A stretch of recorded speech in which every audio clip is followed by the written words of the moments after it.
Start. ये हमारे oil testing set है मशीन, जिसके अंदर हम ट्रांसफार्मर के ऑयल को टेस्ट करेंगे। इसमें सबसे पहले इस मशीन के बारे में थोड़ा इंट्रोडक्शन दे रहा हूँ। जैसे इस मशीन के अंदर सेफ्टी पर्पज के लिए एक अर्थिंग इलेक्ट्रोड लगा हुआ है, जिसको हम अर्थ से इसको कनेक्ट कर देते हैं।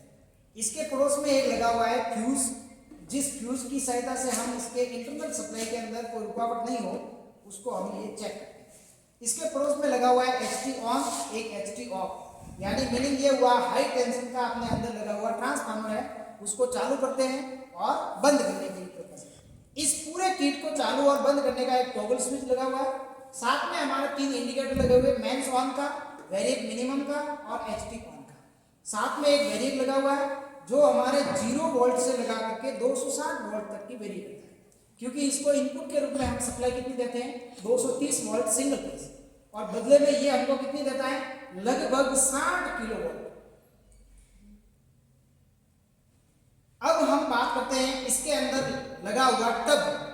ये टब हमारा ऑयल रखने का एक टब है, जिसके अंदर 2 इलेक्ट्रोड लगे हुए हैं, और इन इलेक्ट्रोडों के बीच में हम 2 mm से लगा करके 4 mm तक का गैप रखते हैं, ताकि इसकी अच्छे से रीडिंग ले सके।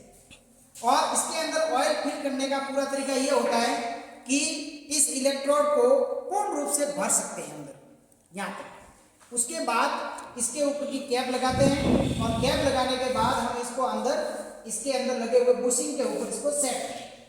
बाद इसके जब ढक्कन को बंद करते हैं तो इसके अंदर एक पुश बटन है, और वो पुश बटन ये करता है कि यदि ये पुश बटन नहीं दबेगा, मतलब ये मेरी मशीन ऑन नहीं होगी, क्योंकि इस कैप को बंद करना जरूरी है ये चीज।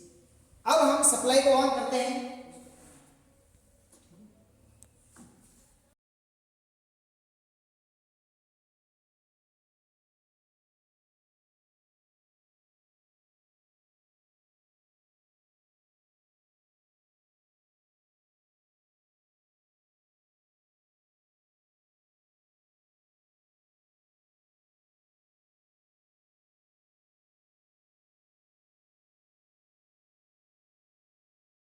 ये पुश बटन ऑन नहीं, अब पुश बटन उसका ऑन है, तब चल, समझ गए। अब मैं इसके तीनों बत्ती ऑन है।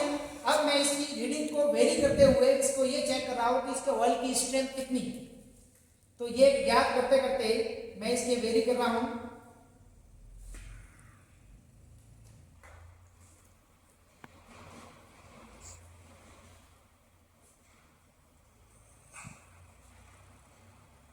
ये मेरे 38 किलो वोल्ट पे इसने रीडिंग दे दी है, जिस समय मेरा इंडिकेटर जो है वो वेरी करके वहीं रुक गया है, समझ में। तो ये मेरी इस ऑयल की स्ट्रेंथ कितनी हो गई, 38 किलो वोल्ट, जो कि हमारे 11 केवी के ट्रांसफार्मर से लगा करके 33 केवी के ट्रांसफार्मर तक हम इस ऑयल को प्रयोग में ले सकते हैं।